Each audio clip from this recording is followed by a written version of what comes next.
Assalamu alaikum, I'm Aisha and you're watching Samaa News. Here are today's headlines.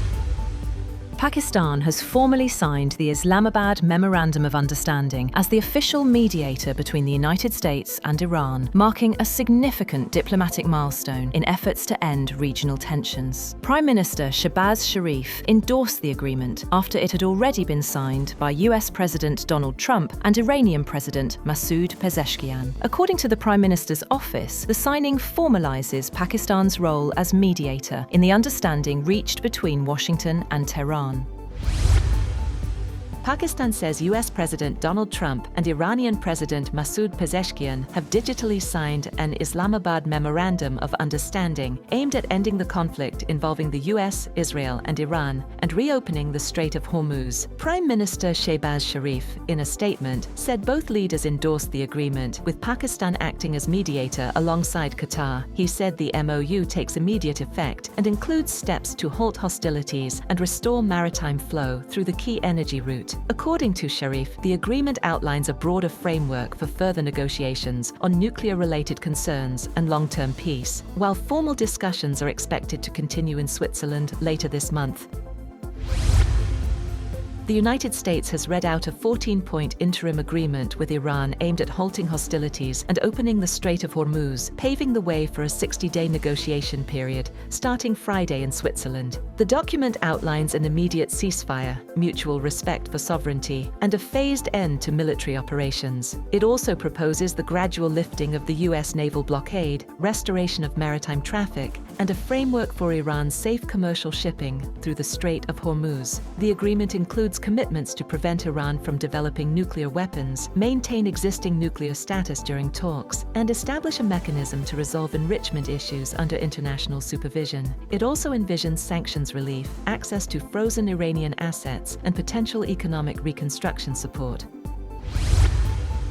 China has welcomed the signing of a memorandum of understanding between the United States and Iran, urging all parties to fully respect their commitments under the agreement. The Chinese Foreign Ministry said the deal should be implemented in good faith to ensure lasting stability, particularly in global energy and maritime security. It emphasized the importance of safeguarding shipping routes through the Strait of Hormuz, a key corridor for global oil trade. Beijing said the concerns of the international community must be considered to prevent further disruptions to global markets.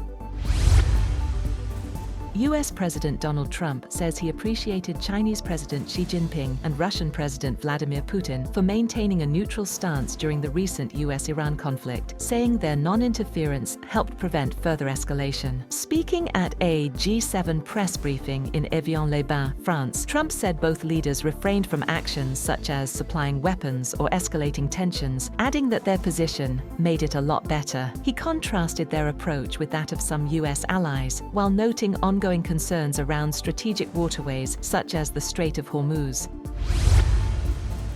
Meanwhile, Iran's chief negotiator, Mohammad Bakr Kalibaf, says that the Strait of Hormuz will not return to pre-war conditions following a peace deal with the United States. Speaking on Iranian media, Kalibaf said Iran would still operate within international law and rules of navigation, but insisted the situation in the strategic waterway has fundamentally changed. He also referenced a reported US-Iran memorandum, saying $300 billion in investment has been allocated for Iran, including reconstruction funding. President Donald Trump has said that he backed the Iran peace deal to avoid what he called an economic catastrophe. Speaking at the G7 summit in France, Trump argued that markets responded positively to prospects for peace. On the Lebanon conflict, Trump said Israel could take a softer approach and urged Benjamin Netanyahu to show more restraint. He also thanked Chinese President Xi Jinping and Russian President Vladimir Putin for what he described as their neutrality during the conflict with Iran. He said both leaders helped ease tensions as world leaders welcomed the new ceasefire agreement.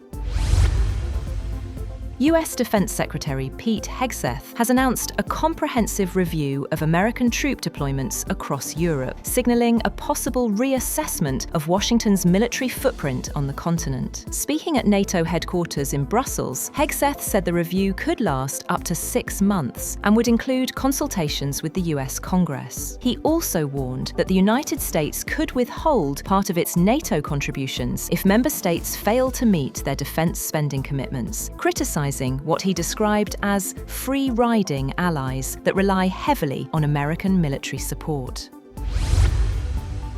Global oil prices fall after reports of an interim US-Iran peace agreement aimed at ending months of conflict and stabilizing energy flows. Brent crude dropped as much as 1.9% in early Asian trading, reversing earlier gains driven by geopolitical tensions and supply concerns. The benchmark stood at $78.07, still higher than pre-conflict levels, but well below this week's peak, above $81. Asian equities rallied on improved risk sentiment, with Japan's Nikkei 225 and South Korea's Kospi hitting record highs. US futures also rose in pre-market trading, reflecting optimism over easing global energy risks.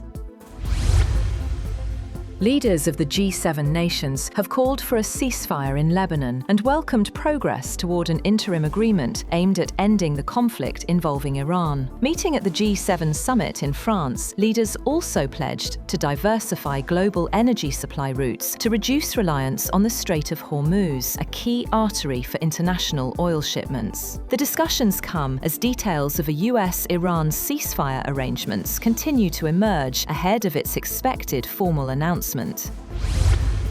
That's all for now.